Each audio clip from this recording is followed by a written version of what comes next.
Buenos días. Buenos días. ¿Cómo han estado? Bien, no hubo paro hoy en la iglesia. La gente sigue perseverando, sigue buscando de Dios. El otro fin de semana tenemos el seminario, entonces vamos a estar el sábado aquí desde temprano y el domingo todo el día. Mayor información con nosotros. Ya algunos están inscritos, otros no importa la cantidad, lo vamos a hacer porque no es por cantidad, es porque es algo que se hace cada año. Está abierto, los que quieran venir de la iglesia pueden venir, los que no hay problema, pero es una necesidad, se necesita que el pueblo conozca verdades que no conoce, y esos tiempos de seminario es para eso, para organizar temas que la iglesia necesita conocer y que muchas veces no se comparten los domingos. La Biblia dice que sobre uno alto gobierna otro más alto, dice en el libro de Daniel, y eso es lo que el pueblo cristiano debe entender y debe creer en estos tiempos de insurrección, de rebelión, de anarquía. Sobre uno alto gobierna otro más alto. Todas las naciones son como nada delante de Dios, dice la Biblia. Dice que son como una gota de agua en las manos de Dios las naciones, no Colombia, las naciones. Entonces, para el pueblo de Dios nunca habrá la economía humana, ni habrá los sistemas sociales, ni habrá la democracia, ni habrá nada. Nosotros somos un pueblo teocrático. Los que son cristianos y han nacido de nuevo vivimos una vida ¿qué? Teocrática, basada en los principios de Dios, en una monarquía donde Él es el rey y nosotros somos los súbditos, donde el pueblo simplemente aprende a ¿qué? A obedecer a su Dios. Eso lo entiende uno cuando es hijo. Si es hijo de Dios, entiende que debe hacer lo que la Biblia dice. Y la Biblia dice: sométase toda persona a las autoridades superiores, porque por Dios han sido establecidas. Romanos 13:1. También dice la Biblia que en vano lleva el soldado la espada si no es para ejecutar. Escuche bien lo que le voy a decir, es lo que dice la Biblia. La Biblia apoya y establece que la autoridad tome las medidas que sean necesarias hasta la muerte para corregir a un pueblo. Dios lo hizo en la Biblia muchas veces y los gobiernos lo han hecho porque toda autoridad delegada por Dios puede hacerlo. Si es necesario llegar a eso, las autoridades tendrán que llegar a eso para frenar ¿qué? La anarquía, la rebelión, los sistemas que se levantan contra Dios. Porque en realidad el hombre no se levanta contra el hombre, ¿sí sabían? Cuando vemos todo lo que está sucediendo, el hombre no se levanta contra el hombre se levanta ¿contra quién? Contra Dios. Cierra su puño y le dice a Dios en la cara: no estoy de acuerdo con tu gobierno, no estamos de acuerdo con tu justicia, no estamos de acuerdo con tu forma de proceder con la humanidad. Eso se llama rebelión. Y eso es lo que está viviendo nuestra nación preciosa llamada Colombia. Eso demuestra una vez más que no hay Dios en la tierra, que no hay un cristianismo puro en esta nación, que las iglesias han vendido un evangelio podrido y barato, donde no le han enseñado a la gente a respetar el gobierno de Dios y a respetar las autoridades que Dios ha establecido. Esas son una de las consecuencias de un evangelio falso, una generación que no teme a Dios, y que los padres y los hijos salen a rebelarse y a generar una generación, valga la redundancia, de violencia. Esos hijos el día de mañana matan a sus padres por comida. ¿Quieren saberlo? Estudie la Biblia una y otra vez. En el seminario vamos a hablar de eso. 3 ciclos se repiten en la Biblia una y otra vez: caída, perdón y restauración. Génesis. Luego con Noé: caída, perdón y restauración. Luego con los jueces: caída, perdón y restauración. Con Éxodo: caída, perdón, restauración. Con Babilonia y con Colombia y con cualquier nación del mundo es igual. Seguimos en el mismo ciclo porque somos los mismos ¿qué? Humanos. Entienda esto, iglesia: no hay pecados nuevos, no hay mañas nuevas. Lo que nosotros vivimos ya lo han vivido otras culturas y otras generaciones, y Dios ha actuado soberanamente como se le ha dado su bendita voluntad. Si no, lea Daniel 4:35 para que entienda quién es Dios. Léalo ahí, búsquelo y lo lea y entramos en el tema. Léalo, Daniel 4:35 le dice quién es Dios y quién es el hombre. Lo leemos y arrancamos con el tema de hoy. Tenía que hacer esa introducción un poquito porque no podemos callarnos ante lo que está sucediendo como iglesia. 4:35, léalo, márquelo en su Biblia, léalo todos los días por la mañana, nunca se le olvide quién es Dios. Todos los habitantes de la tierra son considerados como nada y Él hace según su voluntad en el ejército del cielo y en los habitantes de la tierra, y no hay quien detenga su mano y le diga ¿qué haces? Ojalá nunca se le olvide ese versículo. Ese es nuestro Dios y esos somos nosotros. ¿Qué somos nosotros? Nada delante de Dios. Ninguna nación, ningún gobierno, ningún sistema es algo delante del Dios de la Biblia. Delante de los dioses falsos se puede hacer mucho, dioses con D minúscula, pero delante del único Dios que la Biblia enseña y nos lleva a adorarle y a exaltarle, la humanidad no puede hacer absolutamente ¿qué? Nada. Pueden rebelarse todos los sistemas, pueden matarse unos a otros, y Él sigue en su trono sentado diciendo yo soy el que soy y yo haré. Amén. Vamos a Marcos capítulo 15, versículos del 42 al 47. 15, 42, 47. Cuando llegó la noche, porque era la preparación, es decir, la víspera del día de reposo, José de Arimatea, miembro noble del concilio, que también esperaba el reino de Dios, vino y entró osadamente a Pilato y pidió el cuerpo de Jesús. Pilato se sorprendió de que ya hubiese muerto, y haciendo venir al centurión le preguntó si ya estaba muerto. E informado por el centurión, dio el cuerpo a José, el cual compró una sábana y quitándolo lo envolvió en la sábana y lo puso en un sepulcro que estaba cavado en una peña, e hizo rodar una piedra a la entrada del sepulcro. Y María Magdalena y María madre de José miraban dónde lo moría. Padre, gracias por tu palabra, Señor. Te damos gracias por esta mañana, por la vida que nos has regalado hoy. Nos has guardado estos días de todo el mal, Señor, y nos seguirás guardando. Hoy bendecimos tu nombre. Pedimos que tu nombre sea exaltado en este sermón y que nosotros podamos entender quién eres tú a través de las Escrituras. Amén y amén. El tema de hoy se llama ¿cómo enterró Dios a su hijo? ¿Cómo se llama? ¿Cómo enterró Dios a su hijo? Los que han podido estar en un funeral de alguien que amamos, sabemos que no es fácil. Yo perdí a mi padre cuando tenía 12 años de edad y perdí a mi hermano cuando tenía 12 años de edad. O sea, ambos los perdí en el mismo tiempo. En el mismo año perdí a mi padre y a mi hermano mayor, y fue muy doloroso para mí ir al sepelio. Fue tan doloroso que no me pude acercar. Tengo el recuerdo en mi mente hace muchos años y me quedé en un andamio en el cementerio central. Desde lejos observaba cómo enterraban a mi padre, porque no podía estar allá porque el dolor era muy fuerte. Años más adelante Dios tuvo que sanar mi vida, revelarse como padre para entender lo que es la muerte. La gran mayoría de las personas piensan que la muerte es el fin de todo, pero cuando la vida eterna habita en nosotros, nuestra postura cambia ante esa situación. Luego de las 6 horas de la cruz del Calvario y de haber visto las diferentes reacciones de aquellos que estuvieron allá, de escuchar las palabras que Jesús dijo antes de morir y de ver todos esos acontecimientos, pasaremos a mirar qué pasó después de esa muerte.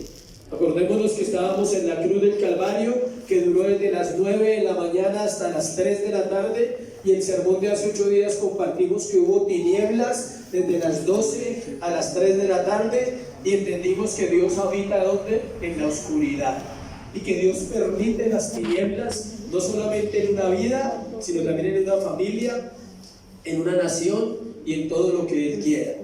Nada ha sido tan transformador, escuchen, para la vida de una persona que el Evangelio de Jesucristo. Es el mensaje más importante que la iglesia debe predicar cada semana en todo rincón de la tierra, en todo el mundo debe predicarse el evangelio desde un púlpito. ¿Y qué es el evangelio? El evangelio es simplemente la vida, la obra, la muerte, la resurrección y la ascensión del Señor Jesucristo. Todo predicador que sea honesto debe centrar su mensaje en la vida de Cristo, en centrarse en compartirle a un pueblo qué pasó. Por eso hoy vamos a aprender más de qué pasó después de que murió. Terminamos donde él dice, consumado es, y él entrega y dice, Padre, en tus manos encomiendo mi espíritu. Pero antes había dicho, Dios mío, ¿por qué me has desamparado? Y entendimos que era la única vez que él lo llama a Dios y no le dice ¿qué? Padre. Tenía que ser mucha angustia para decirle Dios y no acudir a la ternura de una relación paterna y decirle papi o papá, tú sabes que estoy mal, necesito tu ayuda. Pero él ya no podía ir porque el pecado estaba sobre Jesús y el pecado separa a Dios del hombre.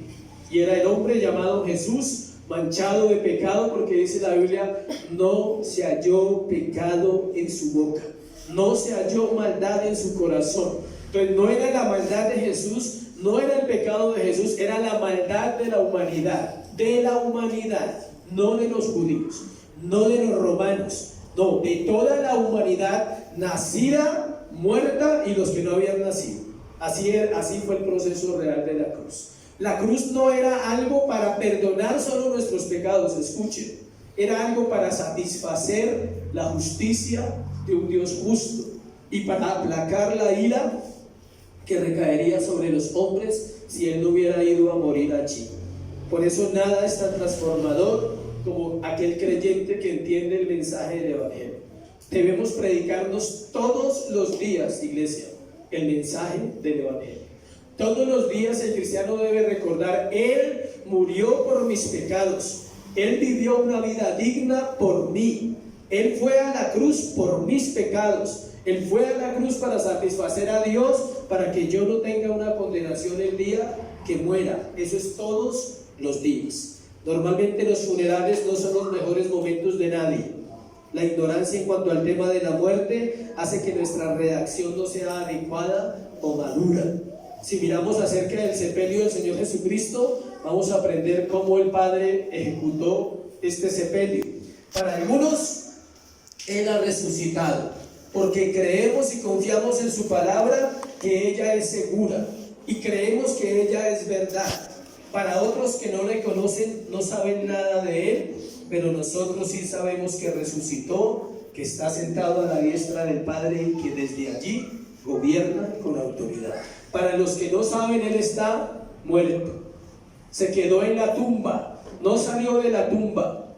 Los que han ido a Jerusalén le cuentan a uno la historia de qué pasa cuando entras a la tumba vacía. Todo el mundo entra a la tumba vacía y dice que siente cosas y que se sorprende porque allí es donde estuvo Jesús. Pero lo más confrontante es cuando vas a salir de la tumba vacía, porque en la caverna, allá en la salida, hay un letrero que dice: ¿por qué buscáis entre los muertos al que vive? Cuando la gente va a salir es cuando se rompe. Cuando entra no pasa nada, pero cuando va a salir y ve el versículo dice: ¿por qué buscáis entre los muertos al que está ¿qué? Vivo? La gente busca entre los muertos soluciones. Lo vimos estos 3 días, buscando entre la muerte nada. Nada va a lograr la humanidad con lo que está haciendo, nada. Está buscando muerte entre los muertos y está alejándose de Dios. Su corazón se ha desviado, dice la palabra. El apóstol Pablo no se equivocó. La Biblia no se equivocó cuando describe al hombre, que el hombre es ¿qué? Malo. ¿Cuántos saben que el hombre es malo? Si usted no estuviera aquí sentado, por la gracia de Dios, sería más malo de lo que usted ha sido, y yo sería más malo de lo que fui. ¿Por qué? Porque en el hombre no hay nada ¿qué? Bueno. Lo único bueno que hay en un hombre es cuando la gracia y la misericordia de Dios viene a él o a ella y lo empieza a formar y a procesar, y le da la esperanza de la salvación y le da la esperanza de Cristo. Estamos viendo cómo las naciones están siendo revolucionadas por la anarquía, cómo los hombres se están levantando no contra las autoridades humanas, sino contra Dios mismo, pero sabemos que así está escrito. Nuestra labor entonces como iglesia es orar porque Dios ejecute justicia con misericordia, porque Él es quien establece los gobiernos. Primera de Corintios 15, 3, 4 nos muestra 3 hechos, escuche, que conforman la esencia del Evangelio. Usted lo puede leer ahí. 1, que Cristo murió por nuestros pecados conforme a las Escrituras, no conforme a nuestro pecado. ¿Sí ven la diferencia? ¿Es conforme a qué? A las Escrituras. Que fue sepultado y que resucitó al tercer día, otra vez dice, conforme a las Escrituras. Esas 3 cosas. Murió, fue sepultado y resucitó. Y este versículo nos muestra lo que vamos a estudiar hoy, que entre la muerte y la resurrección hay una etapa que se llama, que fue ¿qué? Sepultado. Y ese es el tema de hoy. La sepultura de Jesús relata en los 4 evangelios. Es tan importante que todos los 4 hablaron de ella. Hay temas que los 4 evangelios no tratan, en este caso sí. La diferencia de la crucifixión y la resurrección, donde sucedieron milagros, es que allí no sucedió ningún milagro. En la crucifixión sucedieron milagros, ¿sí se acuerdan? ¿Qué milagros? Se salvó un ladrón, eso es un milagro. Se salvó un centurión, eso es un milagro. Las palabras y otras cosas sucedieron, ¿qué? Oscuridad, todo lo que hablamos hace 8 días, eso es sobrenatural. Hay una diferencia para los que de pronto no saben qué es un milagro, entre los milagros y la providencia divina. En el sepultamiento de Jesús operó la providencia, eso lo vimos en la escuela los que estudiaron. Y en la resurrección y en su cruz hubo milagros. Miren lo que pasa. Los milagros son la intervención de Dios en asuntos de una manera inexplicable para el hombre. Si se puede explicar, no es un milagro. Si a usted le han pasado cosas que usted puede explicar, no las confunda con un milagro. Un milagro es ¿qué? Inexplicable. Es algo sobrenatural que Dios puede hacer. Un milagro es que a un cojo le salga una pierna. Eso sí es un milagro. ¿Sí? Un milagro no es que Dios le quite el dolor de cabeza a usted. Eso no es un milagro. ¿Sí me explico? Un milagro es algo inexplicable. Que Dios hubiera abierto el mar rojo a través de Moisés. Eso es un milagro, eso es una señal, un prodigio, algo muy diferente a lo que la gente cree que son los milagros. Milagro no es que usted tenga para pagar el arriendo, eso no es un milagro. ¿Listo? Milagro no es que usted quiera que todo le vaya bien y todo salga bien y usted diga, uy, Dios me hizo el milagrito. No, estamos hablando de milagros verdaderos. Y eso sucedió ¿dónde? En la cruz, en la resurrección. Un milagro sobrenatural es que Él resucitó. Era el poder y la intervención de Dios. La providencia de Dios es el actuar constante, ¿sí ven que es diferente? De Dios sobre sus criaturas e hijos. Un milagro es algo inexplicable. Si se puede explicar, no es un milagro. Y la providencia de Dios es el actuar constante de Dios sobre sus criaturas y sobre su creación, todo el tiempo. ¿Sí sabía que hoy la providencia de Dios está sobre su vida? Por eso está acá, porque Él planeó que usted estuviera acá. Primera de Crónicas 29, 11, 12 dice: tuya es, oh Jehová, la magnificencia, el poder, la gloria, la victoria y el honor, porque todas las cosas que están en los cielos y en la tierra son tuyas. Tuyo, oh Jehová, es el reino y tú eres excelso sobre todos. Las riquezas y la gloria proceden de ti y tú dominas sobre todo. En tu mano está la fuerza y el poder, en tu mano el hacer grande y el dar poder a todos. Eso dice Salomón. En su soberanía Dios determina y gobierna todo lo que sucede. Si no fuera así, Él no sería Dios. Su omnipotencia, su omnisciencia y su omnipresencia hacen posible todo lo que Él permite. Todo. Nosotros estamos vivos hoy porque Él es omnipresente, Él es omnisciente y es que omnipotente. Significa todo poder, todo lo sabe y está en todo lugar. Eso significa que Él es Dios. Desde los soldados indiferentes, ya vamos a mirar la porción de hoy, Tenía que hacer una introducción así porque es apasionante hablar de la grandeza de él en ese momento. Desde los soldados indiferentes hasta los santos amorosos y los dirigentes vengativos que participaron de la sepultura de Jesús, fueron motivados, escuchen, por deseos personales para los hombres. Pero aunque las palabras y los hechos eran propios de ellos, Dios controló todo para el cumplimiento de la profecía bíblica y para sus propósitos divinos. Él preparó cada detalle de estas personas, de los tres que estaban allí. Entonces vamos a ver lo primero, los soldados indiferentes. Marcos no nos da mucho dato, tenemos que ir al otro evangelio que se llama ¿qué? Juan, capítulo 19, versículo 31 al 34. Los soldados romanos solo cumplían órdenes. ¿Cuántos saben que los soldados cumplen órdenes? ¿Cuántos saben que los soldados cumplen órdenes? Lo que pasa es que la Biblia dice que los cristianos son soldados, pero ellos no cumplen órdenes, ¿sí? Los soldados del ejército les toca, pero la Biblia dice que los cristianos también son ¿qué? Soldados de un ejército espiritual, pero casi no cumplen órdenes, hacen lo que se les da, bueno, lo que quieran. Juan 19, 31, 34.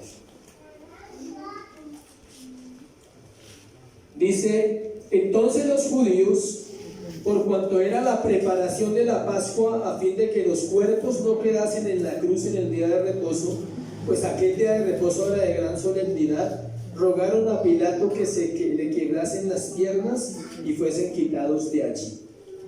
Algo que impresiona e impresionará toda la vida que usted estudie la Biblia es la hipocresía de los religiosos judíos y es la hipocresía del ser humano.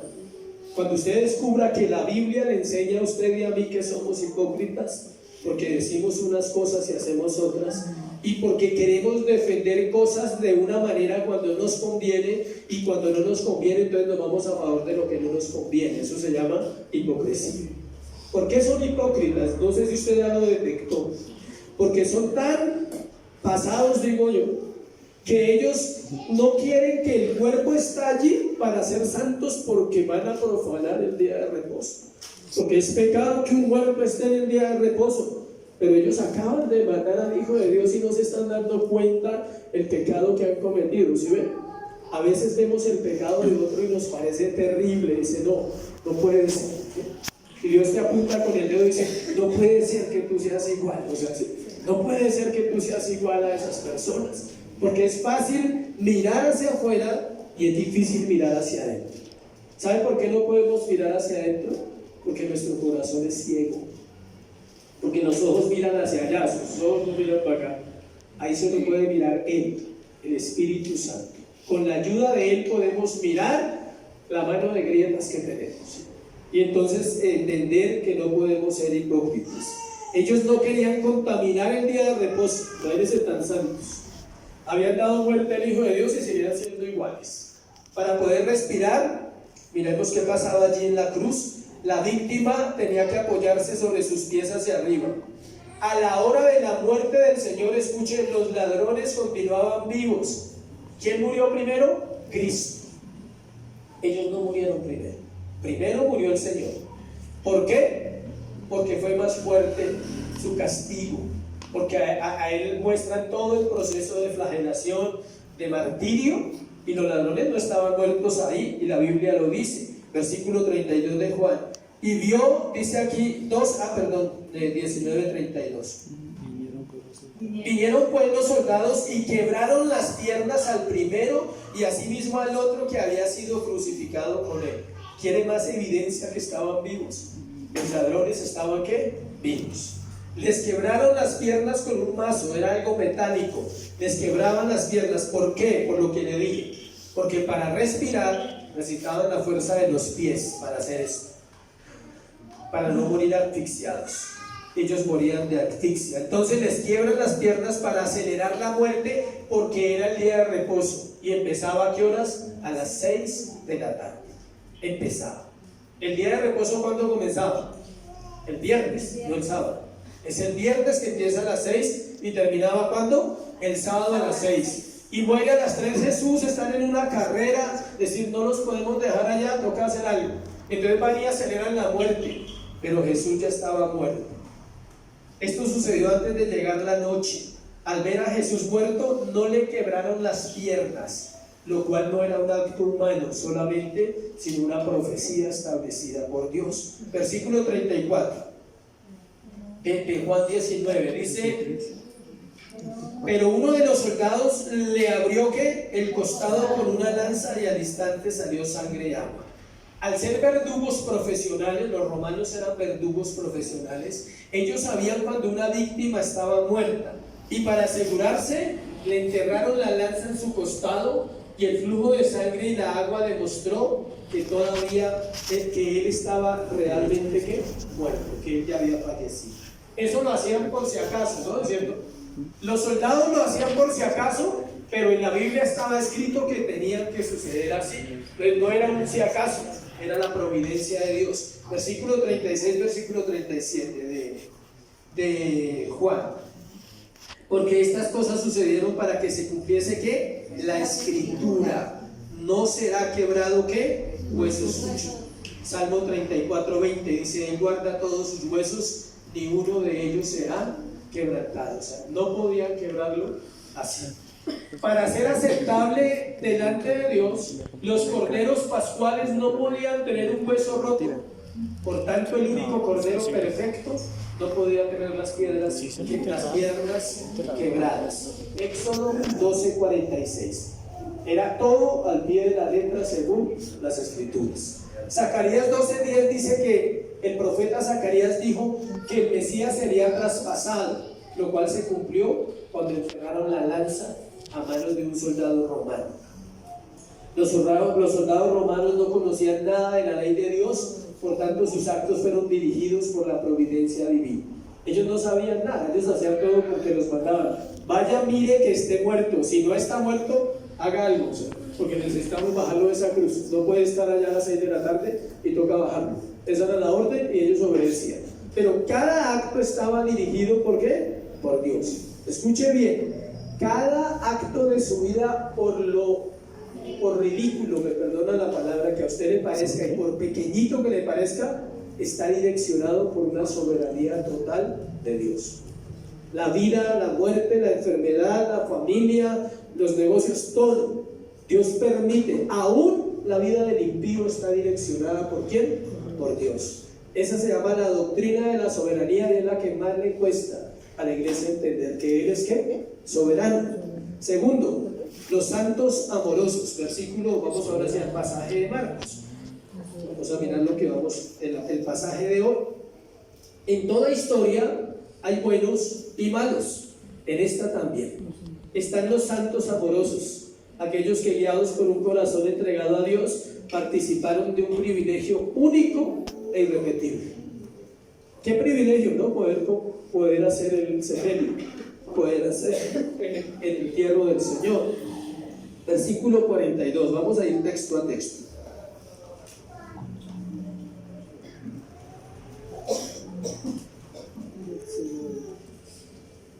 Cuando llegó la noche, porque era la preparación, es decir, la víspera del día de reposo.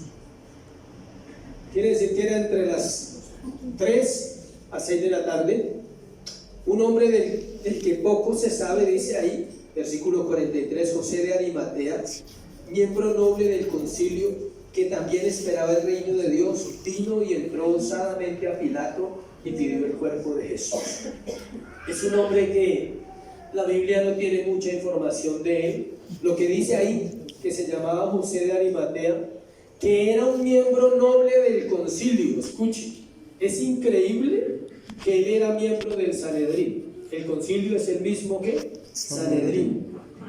Pero este hombre no participó de esa muerte, o sea que él era parte del grupo de los sacerdotes que conspiraron contra Jesús, pero hay versos que nos aseguran que él no estuvo allá. Se dice que era la ciudad de Arimatea. Se sabe poco de esa ciudad. Los estudiosos dicen que era la misma ciudad donde era Samuel, el profeta Samuel. Y Lucas 23:50 nos dice que era una ciudad de Judea. No se sabe más de la ciudad de Arimatea.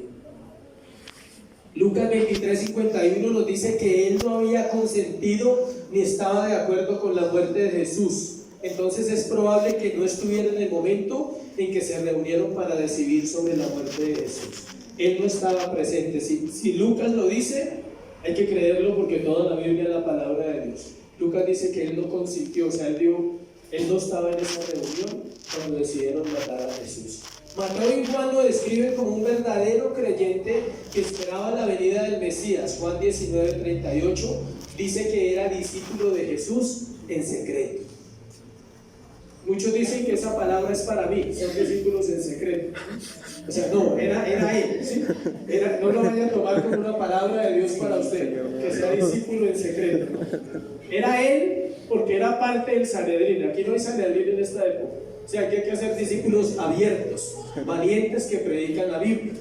Después que alguien moría, escuchen, después de que alguien moría crucificado y era declarado muerto, el cuerpo era bajado de la cruz y entregado a sus familiares si lo reclamaban.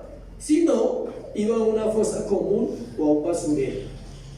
Ese era el destino del Mesías. Eso era lo que los judíos querían hacer. La petición de reclamar el cuerpo no llegó de las mujeres que estuvieron allí. ¿Se acuerdan? Que había unas mujeres, y ahorita también al final de este pasaje lo dice. Tampoco vino de sus amados discípulos. Ninguno reclamó el cuerpo. Ni las mujeres, ni los discípulos. No sabemos por qué María tampoco. Sus hermanos no aparecieron. Tenía hermanos, ¿no? Tenía mamá, tenía amigos, pero nadie fue a reclamarlo. Osadamente, cuando dice ahí el versículo, el reclamo del cuerpo llegó de una persona de quien menos se esperaba. Ahí en el versículo 43 dice que él vino y entró osadamente a Pilato y pidió el cuerpo de Jesús. Eso significa atreverse a hacer audaz. Él sabía que esa acción le costaría el lugar en el Sanedrín. Los estudiosos dicen que él no volvió al Sanedrín. O sea, él tiene que, después de esa acción, él ya no hace parte de allá. Lo expulsan, lo echan. Igual que el otro personaje que vamos a ver ahorita. Pilato fue sorprendido porque antes de que llegara la noticia de la muerte de Jesús, escuche, ya estaban reclamando el cuerpo.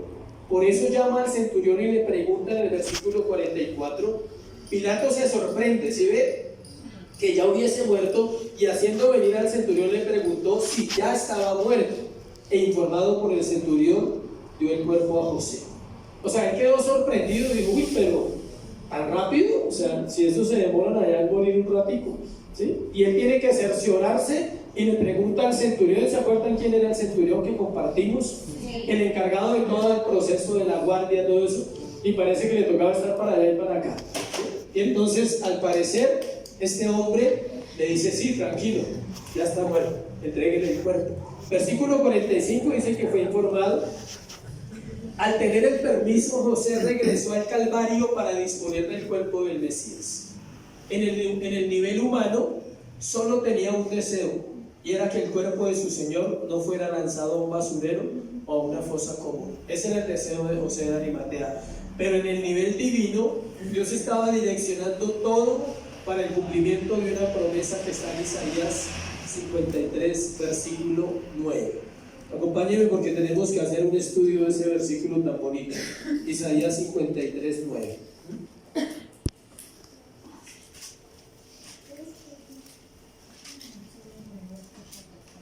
Y se dispuso con los impíos su sepultura, mas con los ricos fue en su muerte, aunque nunca hizo maldad, ni hubo engaño en su boca. Según la escritura dice que le asignaron una tumba con los impíos. Según el profeta Isaías, 700 años antes, él dice, se dispuso su sepultura ¿con quién? Con los impíos. Lo más probable es que él terminaría su cuerpo en una fosa común, en el basurero. Pero, dice, pero de un rico fue su tumba, en el original hebreo. Con un rico fue su muerte, porque él nunca hizo maldad ni hubo engaño en su boca. Los dirigentes judíos querían que él fuera sepultado con los otros dos ladrones como un impío, pero Dios estaba dirigiendo el entierro y por eso sucedió allí. ¿Cómo se llama el tema de hoy? ¿Cómo enterró Dios a su hijo? Él estaba ahí y dijo, no van a hacer lo que quieran, es mi hijo y yo voy a direccionar paso a paso el entierro de... Murió como un criminal para los hombres, pero fue enterrado por su padre como un príncipe. ¿Qué tal? Se lo repito para que nunca se le olvide. Murió como un criminal para los hombres, pero fue enterrado por su padre como un príncipe, como lo que era. Él es el príncipe de paz, el príncipe de gloria. Pilato, al confiarle el entierro a José de Arimatea, contradecía a los judíos. Pilato siempre le gustaba llevarle la contraria a los judíos, porque él sabía que había sido injusta su muerte y que el nombre Jesús era ¿qué? Especial. A pesar de que él hizo lo que hizo, en su corazón él sabía desear, él no debería haber muerto. Versículo 46 de Marcos. Dice, el cual compró una sábana y quitándolo lo envolvió en la sábana y lo puso en un sepulcro que estaba cavado en una peña e hizo rodar una piedra a la entrada del sepulcro. Los cuerpos no se embalsamaban en la cultura israelita. Lo que hacían era envolverlos en sábanas o telas finas con especias aromáticas para evitar olores de la descomposición. Vamos a Juan capítulo 19, versículo 39 al 40. Juan 19, 39 al 40, para seguir mirando qué pasó. También Nicodemo, el que antes había visitado a Jesús de noche, vino trayendo un compuesto de mirra y de aloes como 100 libras. Tomaron pues el cuerpo de Jesús y lo envolvieron en lienzos con especias aromáticas, según es costumbre sepultar entre los judíos. Juan nos dice que José no estaba solo. Un cuerpo pesa, ¿no? Un cuerpo para moverlo. Uno a veces no le pone sentido a la escritura. Imagínense a José solo volteando con el cuerpo de Jesús. Él no estaba solo. Aparece el otro hombre, el otro fariseo, discípulo de Jesús, llamado ¿qué? Nicodemo, otro sacerdote del Sanedrín que también se iba a quedar sin trabajo. Esos dos quedaron desempleados inmediatamente. Los destituyeron. Él estuvo allí limpiando el cuerpo de Jesús y haciendo la labor de envolverlo para sepultarlo. Miren lo impresionante, los detalles que da Juan. Dice que compró 100 libras de mirra y aloes. ¿Cuántos saben que 100 libras es algo? Los comerciantes aquí, los que manejan cantidades. ¿Cuántos son 100 libras de arroz? 4 bolsas de arroz, ¿cierto? 4 arrobas. 100 bolsitas de arroz. Le hago un cálculo porque me encanta la matemática. 100 bolsitas de arroz de la libra que usted cocina diariamente. 100 bolsitas de esas. ¿Es poquito o es alto? Es altísimo. Dice, la cual es una cantidad bastante y costosa. Las especias eran muy costosas. Nicodemo era rico, José de Arimatea era ¿qué? Rico. ¿Qué hacían? ¿Por qué hacían eso? En la tela lo envolvían y le echaban todo, le aplicaban, eso era mejor. Le aplicaban todas esas ungüentos, todo eso, para que el cuerpo no se descompusiera. ¿Por qué? Porque al tercer día habían costumbres y tenían que ir a volver a mirarlo. Un sepulcro, dice el versículo de Marcos, que era un sepulcro cavado en una peña. También Mateo. Los sepulcros se usaban varias veces y eran dentro de piedras trabajadas a mano. O sea, en una roca a mano hacían un hueco donde tuviera un cuerpo y ahí metían o hacían un espacio más grande para que la gente pudiera entrar también a visitar a su muerto. En este caso la tumba de Jesús no había sido usado nunca. Eso lo encuentran en Mateo 27, 60 si lo quieren comprobar. Dice que la tumba no salía clara. Era la tumba para José de Arimatea. O sea, José ya había comprado su tumba. ¿Quién ya compró su lote? Claro, bien, no venden lotes en los sepulcros hoy en día, eso no es de ¿sí? Algunos están pagando ya su lote, ¿sí? ¿Quién paga un seguro Ezequiel? ¿Quién paga un seguro Ezequiel? Todos debemos pagar. ¿Sí ve que eso ya estaba establecido? Juan dice que estaba ubicado en un huerto cerca al Gólgota. José hizo rodar una piedra para que asegurarse que el cuerpo quedaría seguro para evitar intrusos, inclusive animales o ladrones. Volvamos a Marcos, versículo 47 de Marcos. María Magdalena y María, madre de José, miraban dónde lo ponían. El versículo 47 nos indica de María Magdalena y María, la madre de ¿quién? de José. ¿Se acuerdan que ya hemos hablado de ellas? Miraban dónde lo ponían. No dice que ellas participaron o ayudaron, ¿sí ven? Nunca dice eso. De hecho, en otra parte de Lucas 23, 55 nos dice que había más mujeres de Galilea. O sea, no eran solo esas dos, había otra cantidad de mujeres, pero ninguna de ellas se acercó allá al sepelio a decir vamos a ayudar a envolverlo, nada. Tal vez había temor en sus corazones. El viernes en la noche ellas vieron la tumba a la cual regresarían el domingo en la mañana, después de que fuera de día, después del día de reposo, y la encontraron ¿qué? Vacía. ¿Por qué ponen esos detalles? ¿Por qué pone la Biblia tantos detalles? Porque los romanos iban a inventarse un cuento que aún hoy se lo creen, de que el cuerpo de Jesús se lo robaron. Entonces ellas están aquí al frente de la tumba y ellas no se equivocaron. Y aparte de eso, esa tumba tenía una guardia romana. No era fácil llegar a otra tumba porque las otras no tenían guardia. Era esa la tumba. Ellas no llegaron a un lugar equivocado. Ellas llegaron a la tumba donde Cristo fue sepultado y le encontraron ¿qué? Vacía. Porque eso es bueno aclararlo, porque la gente dice no, tal vez ella se equivocó. No falta el que dice no, yo creo que se equivocaron. Como era oscuro y no había números, no la marcaron ni nada, como ahora marcan las tumbas. No, ellas no se equivocaron. La escritura o sea, ella es detallista en todas las cosas. Tercero, los religiosos vengativos. Mateo nos relata una reunión que se llevó a cabo el día de reposo entre los líderes judíos y Pilato. La encontramos en Mateo 27, 62. Mateo 27, 62 al 66. Hay una reunión, ¿sí ven que eso siguió el proceso? Ya lo enterraron, ya sigue él allá en su tumba, está muerto, pero los judíos se reúnen. Mateo 27, 62. Al día siguiente, que es después de la preparación, se reunieron los principales sacerdotes y los fariseos ante Pilato, diciendo: Señor, nos acordamos que aquel engañador dijo: viviendo aún, después de 3 días resucitaré. Manda pues que se asegure el sepulcro hasta el tercer día, no sea que vengan sus discípulos de noche y lo hurten y digan al pueblo: resucitó de entre los muertos, y será el último error peor que el primero. Y Pilato les dijo: ahí tienes una guardia, id, asegurarlo como sabéis. Entonces ellos fueron y aseguraron el sepulcro, sellando la piedra y poniendo la guardia.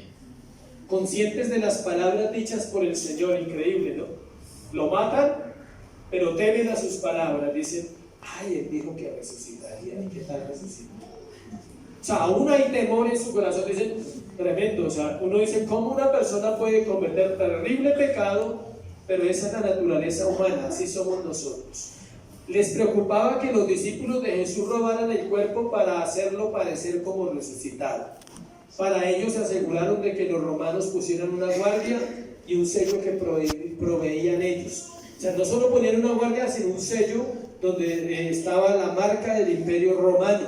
A pesar de esa seguridad, sabemos que Él resucitó conforme a las Escrituras, que la muerte no lo podía detener, porque Él venció la muerte para darnos vida eterna. Su resurrección es nuestra resurrección y nosotros vivimos porque Él vive hoy. Solo podemos ver la providencia de Dios en su sepelio, nada más. Escuchen: sus piernas no fueron quebradas, su costado fue traspasado, fue enterrado como un príncipe por hombres ricos, su cuerpo permaneció en la tumba 3 días, su sepulcro fue sellado y protegido por sus enemigos. Las huellas de Dios estuvieron en cada acto, dejando claro que su Hijo era el Mesías, el Señor y Salvador prometido, que trajo salvación a las almas de la condenación eterna. La muerte no podía detener a Dios. Lo único que podría hacer que no se cumplieran las Escrituras era que Él no resucitara. Y si Él no resucitaba, vana es nuestra fe, vana es esta predicación, y vana entonces es la vida de aquellos que creemos en Cristo. La resurrección es el soporte de la fe cristiana. Escuchen, no es la iglesia, no es el pastor, es la resurrección de Cristo el soporte de los verdaderos cristianos. ¿Por qué? Porque aguardamos la esperanza que Él volverá por nosotros. Y si no viene por nosotros, entonces aguardamos la esperanza que moriremos y seremos llevados a su presencia inmediatamente. Porque la Biblia dice que está escrito que todos comparezcamos ante el tribunal de Cristo, vivos y muertos. Uno no entiende esa frase. ¿Cómo así que sean vivos y muertos? Luego no todos van a estar muertos. No. O sea, si todos vamos a comparecer ante el tribunal de Cristo y la Escritura dice vivos y muertos, quiere decir que van a haber unos vivos para siempre y unos muertos para siempre. Se conoce la muerte segunda. Van a haber unos muertos para siempre y otros van a estar vivos para siempre. Es un misterio entender cómo se puede juzgar un muerto, pero Dios va a juzgar a los muertos. Muertos espiritualmente, muertos que van a estar muertos para siempre. Entonces, ¿cuál es la conclusión de hoy? Hoy el tema era más corto.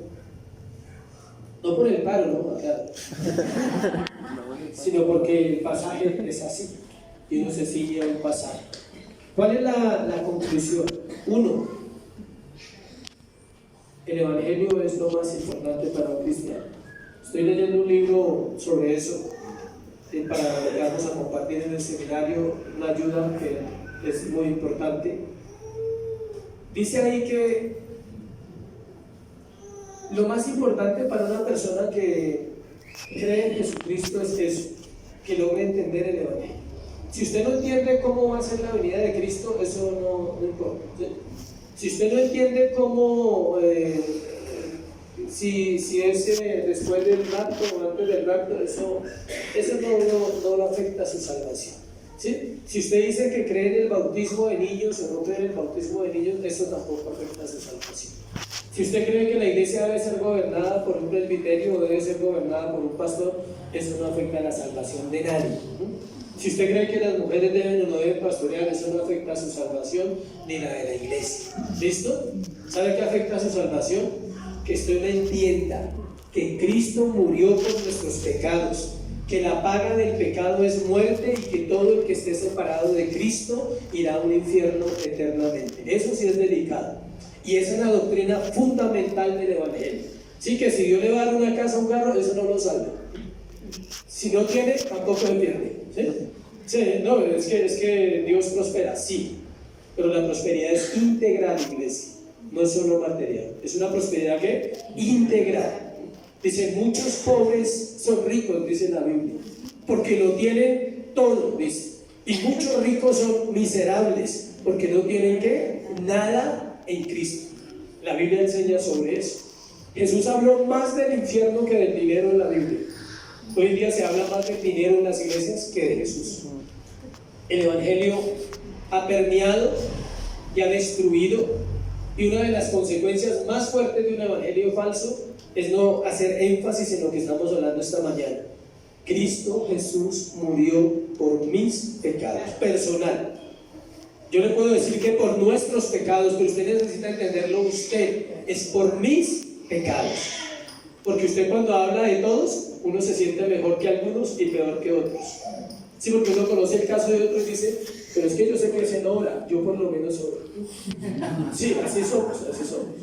Uy, pero ese viene y no le dicen nada cuando le ven en la iglesia y a uno sí lo va a hacer. Así somos nosotros como iglesia. Entonces, es mi vida personal entendiendo que Él murió por mis pecados, para satisfacer la ira que era para mí. No lo meta a todos y verá que le funciona más. No es que la ira era para todos y de pronto yo me salvo de ese todos. No, la ira era ¿para quién? Para mí. Murió por mis pecados porque la ira era para mí. Pero gracias a Dios resucitó para que yo también ¿qué? Resucite, ¿sí? Vive eternamente para que yo viva eternamente. Si cada cristiano entiende eso en una banca, en una iglesia, el Evangelio está siendo predicado. Pero si solo viene a escuchar que le digan que todo va a estar bien, que su marido va a cambiar y sus hijos van a ser buenos, usted se equivocó de Evangelio. El Evangelio no es eso.